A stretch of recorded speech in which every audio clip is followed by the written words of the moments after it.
안녕하세요. 미소교회 최진현 목사입니다. 2024년 1월 29일 오늘 나에게 주시는 생명수 샘물 한 모금 시작하도록 하겠습니다. 시편 35편을 보시면 다윗의 시인데요. 이렇게 간구합니다. 여호와여, 나와 다투는 자와 다투시고 나와 싸우는 자와 싸우소서. 이 기도가 우리의 기도가 되어야 될 텐데요. 왜냐? 우리는 하나님께 잡혀서 이제 하나님의 법을 따르지 않습니까? 근데 나와 다투는 자는 나처럼 하나님을 믿는 사람이 아니라 믿지 않을 가능성이 높습니다. 왜냐하면은 그래서 세상을 똑같은 사안을 바라보는 시각이 나와 이 사람이 아주 확연하게 다르기 때문에 그런 데서 오해가 생기고 나는 하나님께 충성했을 뿐인데 쉽게 말해서 믿음이 없는 사람 눈에는 자신을 무시한다고 생각하기가 쉽습니다. 그래서 나에게 싸움을 걸어오고 그래서 그동안에 기독교인들이 다 핍박당하고 미움당한 이유가 다 그래서 그런데요. 왜냐하면은 세상 사람들처럼 세상의 힘을 중심으로 모든 것을 생각하지 않고 하나님을 중심으로, 그러니까 세상과 별개의 것을 중심으로 하고 세상의 질서를 이제 좀 가볍게 하대하는 것 같으니까 이제 그 속에 있는 자신을 무시한다고 생각하기가 쉬운 것입니다. 그런 것 때문에 이제 다툼이 생길 수가 있는데 나와 다투는 자와 내가 굳이 다투고 싶지 않습니다. 왜냐? 내가 원하는 것 저 사람과 싸워 이기는 것이 아니기 때문이죠. 나와 다투려고 하는 자와 싸워서 이기는 것을 기뻐하는 사람은 세상 사람인 것입니다. 날씨도 세상에 있었으면 하나님한테 굳이 기도도 안 하고 묻지도 않았겠죠. 바로 싸워서 그 사람을 무너뜨리면 거기에 기쁨이 있는 것입니다. 하지만 이제 하나님이 그걸 원하시지 않고 내가 하나님의 뜻대로 사는 사람이니까 더 이상 싸우고 싶지는 않은 것입니다. 그러니까 나를 대신해서 하나님이 대신 싸우시고 하나님 대신 그 사람을 상대해 주시고 처리를 해달라는 것이죠. 하나님 처분에 맡기겠다는 것입니다. 방패와 손방패를 잡으시고 일어나 나를 도우소서. 나를 또 도와달라는 것이고요. 창을 빼서 나를 쫓는 자의 길을 막으시고 이제 막아주시고 나를 보호해 달라는 것입니다. 내 생명을 찾는 자들이 부끄러워 수치를 당하게 해 주십시오. 나를 상해하는 자들이 낭패를 당하게 해주세요. 이렇게 기도하듯이 이 기도가 또 우리의 기도가 되어야 될 줄로 믿습니다. 그들을 바람의 겨와 같이 날리게 하시고 여호와의 천사가 그들을 몰아내게 해주세요. 그들의 길을 어둡고 미끄럽게 하시고 여호와의 천사가 그들을 뒤쫓게 하소서. 그들이 까닭 없이 나를 잡으려고 그들의 그물을 웅덩이에 숨기고 까닭 없이 내 생명을 해하려고 함정을 파고 있습니다. 멸망이 순식간에 그들에게 닥치게 하시고 그들이 오히려 숨긴 그물에 자신이 잡히게 하시고 멸망 중에 떨어지게 하소서. 나의 영혼은 여호와를 즐거워하며 여호와의 구원하심을 기뻐합니다. 이렇게 기도합니다. 내 모든 뼈가 이르기를 여호와 같은 이가 누구냐? 그는 가난한 자를 그보다 강한 자에게서 건지시고 가난하고 궁핍한 자를 노력한 자에서 건지시는 분이시다. 이렇게 나의 전 존재가 찬양하겠다는 것입니다. 민수기 22장에서는 한 사건이 기록이 되는데요. 이스라엘 자손이 길을 떠나 모압 평지에 진을 쳤는데 이제 가나안 땅을 향해서 출애굽 여정 가운데 그 이제 입구에서 모압 평지에 진을 쳤는데 요단 건너편 그 여리고 맞은편이었습니다. 시폴의 아들 발락이 이스라엘이 아모리인은 가나안 사람들인데 가나안 원주민들에게 하나님이 아말렉과 전투에서 싸우라면 그들 싸워서 이기고 그랬었죠. 그러한 일들을 이제 보았습니다. 그래서 모압이 심히 두려워하였습니다. 이유는 이스라엘 백성 숫자가 많았기 때문입니다.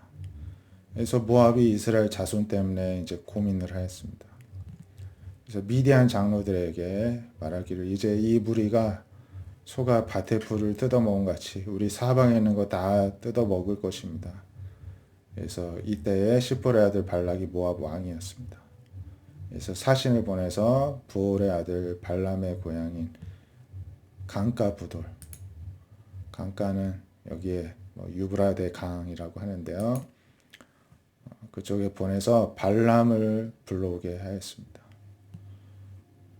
보라, 한 민족이 애굽에서 나왔는데 그들이 지면에 덮여서 우리 맞은편에 있다. 우리보다 강하다.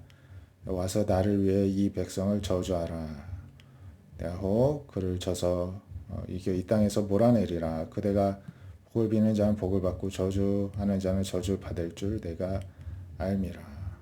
그래서 이제 모압 장로들, 미디안 장로들이 손에 복채를 가지고 점괘를 가지고 떠나 발람에게 이르러서 이제 발람 모압 왕의 이야기를 전했습니다. 발람이 이르기를 이 밤에는 여기서 유숙하고 여호와께서 내게 이르시는 대로 너에게 대답하리라. 그 모압 귀족들이 이제 발람에게서 유숙하였는데 하나님이 발람에게 말씀하시기를 또 함께 있는 이 사람들이 누구냐?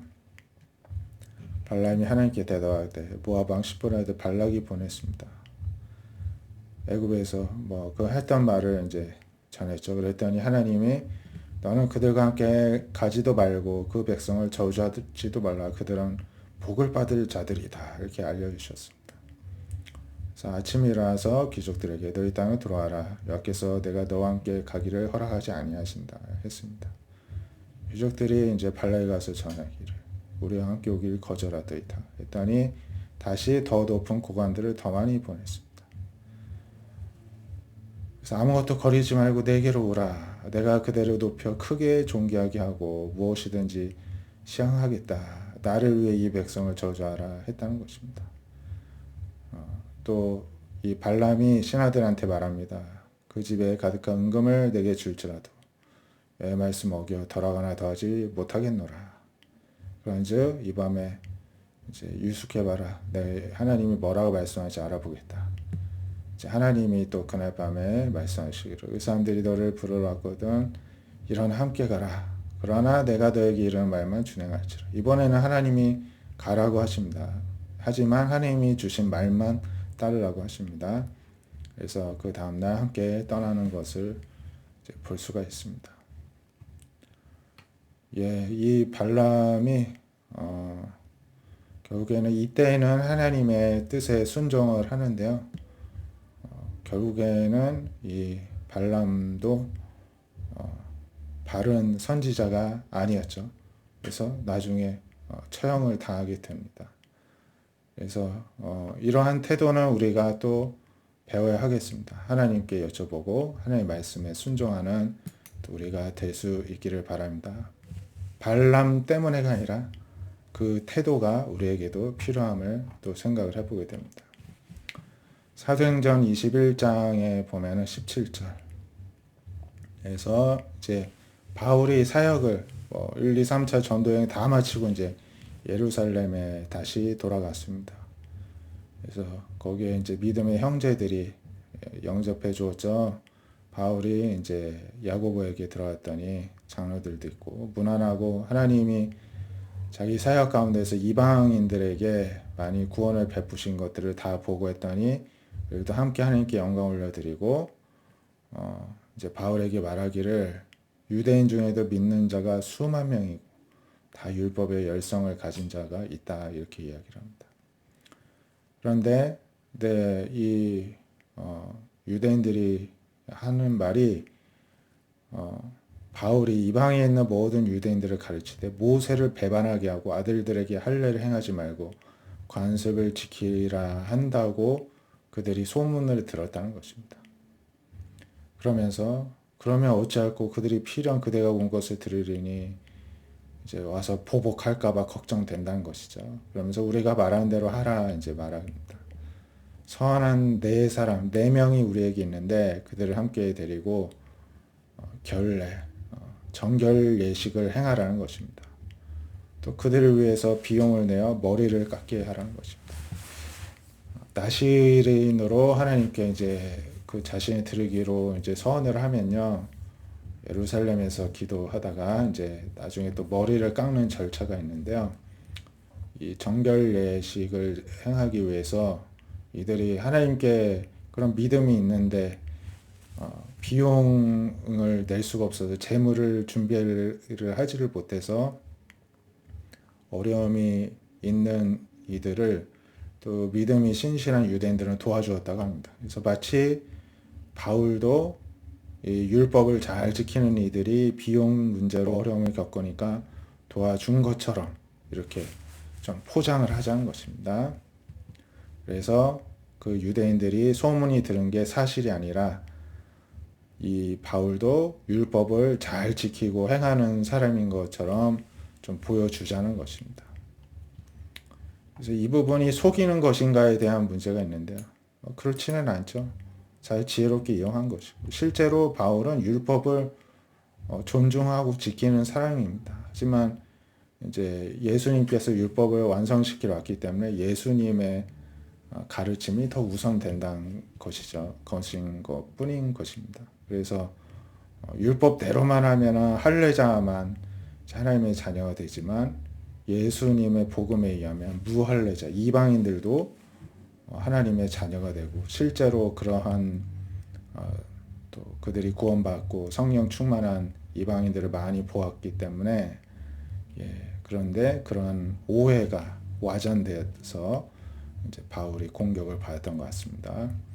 주를 믿는 이방인에게는 우리가 우상 제물, 피, 목매어 죽인 것, 음행을 피할 것을 결의하고 편지하느니라. 예루살렘 총회에서는요, 이방인인데 기독교가 된 사람들한테 어떻게 가르침을 줘야 되냐 하는 문제에 있어서 이 네 가지만 금했습니다. 우상 제물을 먹지 말라, 피채 먹지 말라, 목매어 죽인 것을 또 먹지 말라, 목매어 죽이는 행동을 하지 말라, 음행을 하지 말라, 이렇게 이제 금지사항을 이렇게 주었는데 이 금지사항에 어긋나는 것도 아니지 않느냐, 이 야고보 사도가 이렇게 이야기를 하는 것입니다. 그래서 바울이 좋게 여겨서 이 사람들 데리고 이튿날 함께 결례를 행하고 성전에 들어가서 각 사람 위에 제사들까지 결례 기간 만기된 것을 이제 기다렸다 신고하는 절차를 감당했다는 것입니다.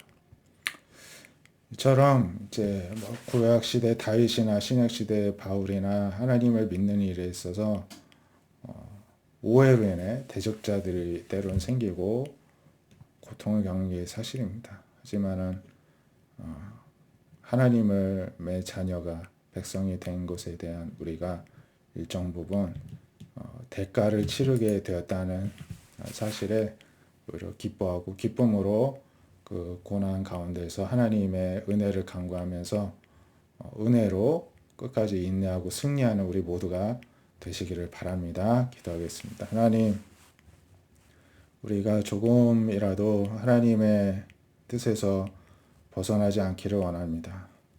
때때로 신앙생활을 하면서 우리는 하나님 중심의 신본주의 세계관을 가지고 있지만 세상 사람들은 자기 자신의 체면이 중요하고 자기 자신의 인정이 중요한 인본주의적 가치관으로 살다 보니 그들과 함께 살아가는 이 세상살이 속에서 때로는 갈등이 생기고 어려움이 생기고 마음에도 없는 그러한 갈등 가운데서 때로는 공격당하고 오해받는 것이 사실입니다. 하나님, 그러한 속에서 우리가 때론 고통을 받을 수 있겠으나 하나님, 이것이 하나님의 뜻대로 살아가는 것에 대한 사탄의 또 공격이요 또 홍역을 치르는 대가라는 것을 기억하고 오히려 감사함으로 받는 우리가 되게 해 주시옵소서. 예수님은 이보다 더한 멸시천대 고통을 당하셨는데